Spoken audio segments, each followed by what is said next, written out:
ते खून प्रकरणातील जे आरोपी आहेत यांना शिक्षा झाली पाहिजे। आणि खंडणी ते खून प्रकरण हे काय कनेक्शन आहे हे CIDनं ज्या दिवशी सुनावणी झाली पहिली 31 डिसेंबरला त्या दिवशी स्पष्ट केलं होतं। त्यावरच 15 दिवसाचा PCR दिला होता आरोपीला। आज माझी भूमिका अशी आहे, जर ह्या आरोपीला मोक्का अंतर्गत मोक्का आणि 302 मध्ये खुनाच्या आरोपाचं नाही घेतलं तर उद्या 10 वाजतापासून माझं एक वैयक्तिक माझ्या कुटुंबाचं असं आंदोलन असेल की जे टॉवर आहे मोबाईल टॉवर त्यावर जाऊन मी स्वतःला संपून घेतो। त्याचं कारण असं आहे की हे जर आरोपी ह्याच्यातले सोडले तर उद्या हे पण माझा खून करतील, हे पण मला अशाच निर्घुण पद्धतीनं मग माझ्या कुटुंबात न्याय मागणारं कोणी नसेल आणि माझ्या भावाला पण वाटेल की चला आपला भाऊ स्वतः संपला, त्याला पण थोडं समाधान वाटेल की अशा पद्धतीनं मारला गेला नाही।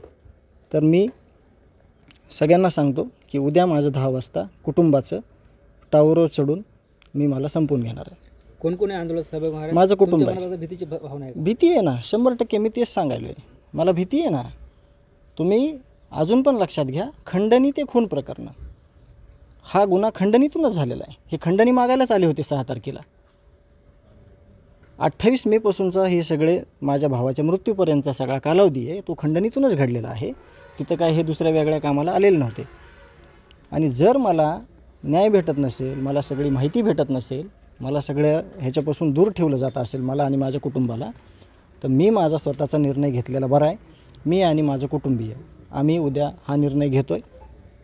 मी गांभीर्यपूर्वक सांगतो आहे, माझ्या भावाचं जी गोष्ट झाली ती उद्या परत ही करतील, म्हणून माझी ही भूमिका आहे। मी उद्या 10 वाजता सकाळी माझ्या आंदोलनाला सुरुवात करीन, टॉवरवर जाणार आहे मी आणि मला संपून घेणार आहे। तुमच्या आंदोलनाचं स्वरूप नेमकं कसं असणार आहे? मी टॉवरवर जाणार आणि मला संपून घेणार। मला सगळ्यांपासून ह्या भीती आहे।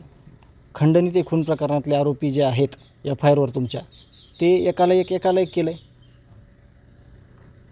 7वा आरोपी ऐन टायमाला येतो, 8वा आरोपी, आणि त्याला खून प्रकरणात घेतलं जातं आहे, योग्य केलं आहे।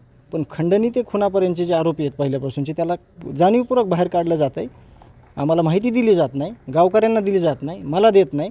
मग मी विश्वास ठेवलेला चुकलो का? मी मुख्यमंत्री साहेबांवर विश्वास ठेवला, कालपर्यंत बोलतो आहे मी की माझा सगळ्यांवर विश्वास आहे। पण यंत्रणा जर आम्हाला सगळी माहिती देत नसेल, कोणाला तरी वाचवण्याचा प्रयत्न करत असेल, तर आमच्या ह्या न्याय मागण्याला मला वाटते काहीच अर्थ नाही।